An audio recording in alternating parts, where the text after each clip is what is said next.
Good morning students. आज हम कक्षा 7वीं में से चैप्टर 10th है आपका रोटियां। रोटियां के बारे में हम पढ़ेंगे बेटा। पेज 73 पर है। इस चैप्टर में बेटे बताया गया है कि रूसी कहानी में एक बच्चे का उसकी माँ के प्रति प्रेम दिखाया गया है।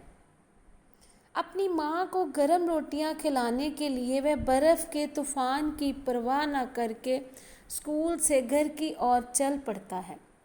रास्ते में तूफान में फंसकर बर्फ़ में दब जाता है। उसकी माँ और मैट्रन होती है बेटे जो हॉस्टल के बच्चों की देखरेख करती है महिला, उसे मैट्रन कहते हैं। उसे खोजकर घर लाती है। ये माँ बेटे के प्रेम की अनुपम गाथा है। बेटे सभी बच्चों का अपनी माँ के प्रति प्रेम होता है। तो आज हम इस चैप्टर में इस रूसी कहानी में क्या है, एक उस बच्चे के प्रति जो माँ के प्रति प्रेम दिखाया गया उसके बारे में पढ़ेंगे कि सर्दियों के दिनों में क्या है, स्कूल की मैट्रन का नाम क्या है, अन्ना मिखाइलोवना ने एक दिन स्कूल में दावत दी थी। बहुत से लोग आए थे, अतिथि, बहुत से मेहमान जो आए थे। उसी स्कूल का एक गरीब लड़का मायूस था जो दावत के एक दिन पहले ही क्या था, अन्ना मिखाइलोवा के पास पहुंच गया था।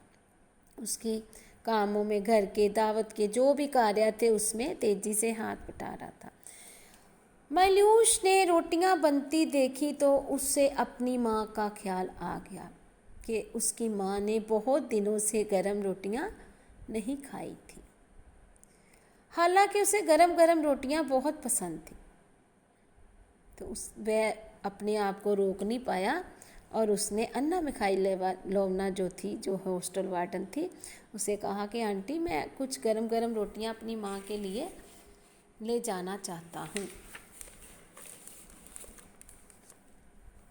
तो वह उसे मायूस को कुछ रोटियां दे देती है, लेकिन कहती है कि पहले तुम भी खा लो।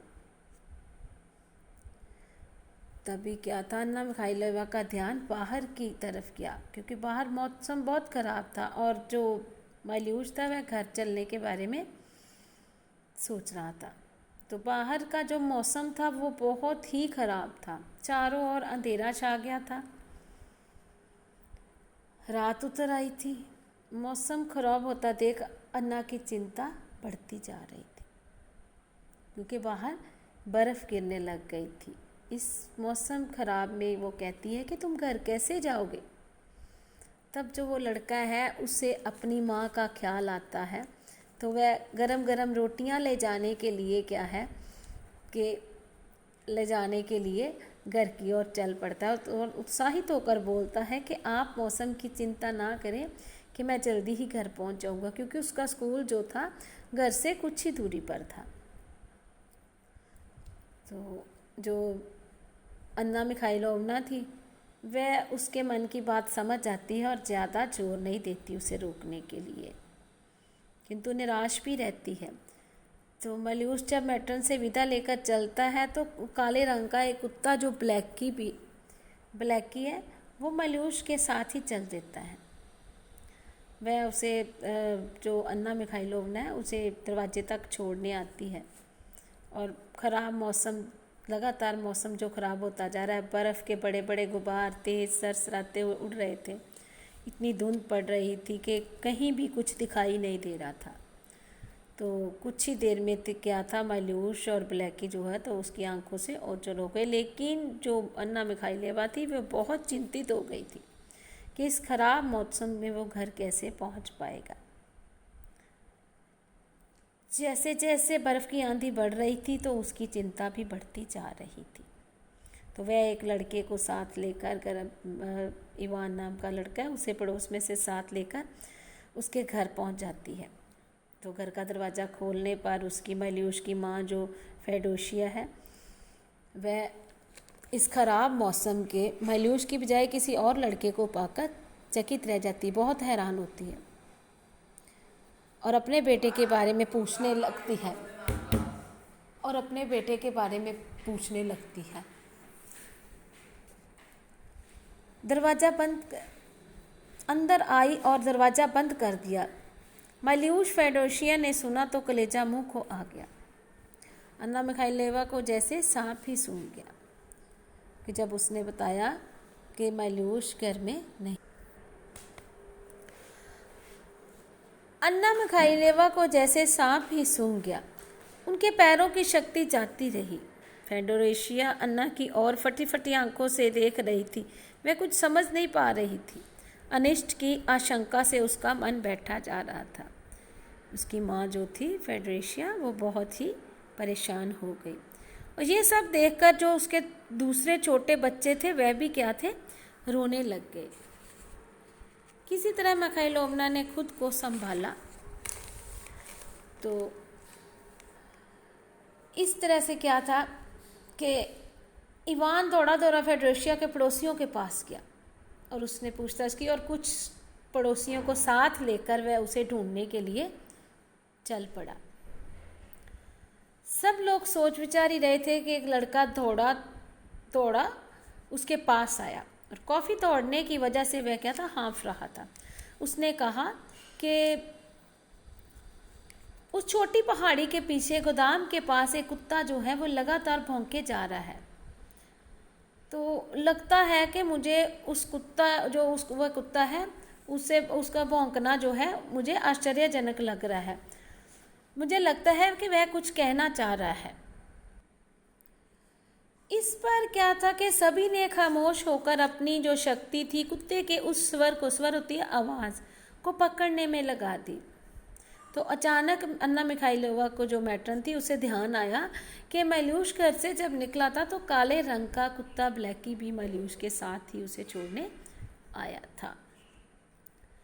तो लोगों ने क्या था, तुरंत कुदाल फावड़े और कंदील उठाए और ब्लैकी के लगातार भौंकने का स्वर उनका मार्गदर्शन कर रहा था। उसके जो आवाज़ आ रही थी उसी की ओर वह बढ़ते चले जा रहे थे। धीरे धीरे ब्लैकी का स्वर जो था वह स्पष्ट हो गया। उसकी जो आवाज़ थी उन्हें सुनाई देने लगी। तो कुछ ही क्षणों में लोगों ने एक बड़ी और काली वस्तु को बर्फ़ के पेड़ों से टकराकर अपनी तरफ आते देखा। मिखाइलोवना ने पहचाना ब्लैकी ने जैसे ही पूरी ताकत लगाकर आखिरी बार दौड़ने की कोशिश की तो वह उनके पास से क्या था, चक्कर काटा और गिर पड़ा। अन्ना ने उसे उठाया और उसी की तरफ चलने लगी। अन्ना की गोद से उतरकर वह तेजी से भागा और बर्फ़ के एक ढेर को तेजी से अपने पंजों से खोदने लगा। तो तब क्या था कि उसे देखकर लोगों ने बहुत फुर्ती के साथ उस बर्फ़ के ढेर को हटाया और धीरे धीरे क्या था, माल्यूश दिखाई देने लगा। तो जो अन्ना मिखाइलेवा थी उसने क्या किया, कुछ उन्होंने सबसे जो सारे ऊपर खड़े थे उन्होंने उसकी नब्ज़ देखी और वह चल रही थी। तो अन्ना के चेहरे पर जो थी राहत के भाव दिखाई देने लगे। भयंकर सर्दी की वजह से उसका शरीर जो था वह अकड़ गया था, वह मूर्छित हो गया था। फेडोरेशिया जो थी वह धीरे धीरे सूखने लगी और अन्य लोगों की मदद से अन्ना ने माल्यूश को उठाया और फेडोरेशिया की झोंपड़ी में ले आए। माल्यूश के सब कपड़े उतार दिए और पास में क्या थी, आग जलाई। धीरे धीरे उसकी मालिश की सारे शरीर की और इवान भी इन सब कामों में क्या था, काफ़ी हाथ उठा रहा। धीरे धीरे क्या था, उसका शरीर जो था माल्यूश का थोड़ी सी हरकत करने लगा और अकड़ा हुआ शरीर जो धीरे धीरे खुलने लगा। ये देखकर सभी के चेहरों पर खुशी की लहर दौड़ आई और उसके जो छोटे भाई बहन थे उनकी आंखों में भी खुशी के आंसू नज़र आने लगे। तो तभी उसकी नज़र अपनी माँ पर पड़ी। माँ की आंखों में खुशी के आंसू थे। माल्यूश बैठा अपनी माँ के चेहरे पर अपने दोनों हाथों में भरकर बोला, रो मत माँ, देख मैं तेरे लिए अपनी मैट्रन के घर से गरम गरम रोटियां लाया हूँ। बेटा, आज भी उस लड़के के मन में क्या था, उसकी अपनी जो ज़िंदगी थी वो ख़त्म होने जा रही थी, लेकिन उसके मन में क्या था, आज भी अपनी माँ के लिए रोटियां लाने का ख्याल ही आ रहा था कि वो अपनी माँ से इतना प्रेम करता था। तो बेटा इस कहानी को देखकर आप लोगों को भी ये समझ आनी चाहिए कि हमें भी अपने माता पिता के प्रति प्रेम की भावना पैदा करनी चाहिए। कि एक इस चैप्टर को बेटा आप लोगों ने रीड किया, एक बार अच्छे से रीडिंग कर लेना, पूरे चैप्टर की रीडिंग अच्छे से करना, क्योंकि आपको जो ऑब्जेक्टिव क्वेश्चंस हैं बीच बीच में से इंटरनल आते हैं, इसलिए आप लोगों ने इसको अच्छे से प्रिपेयर करना है चैप्टर को। तो इसके वर्ड मीनिंग आप लर्न भी कर लेना, राइट भी कर लेना।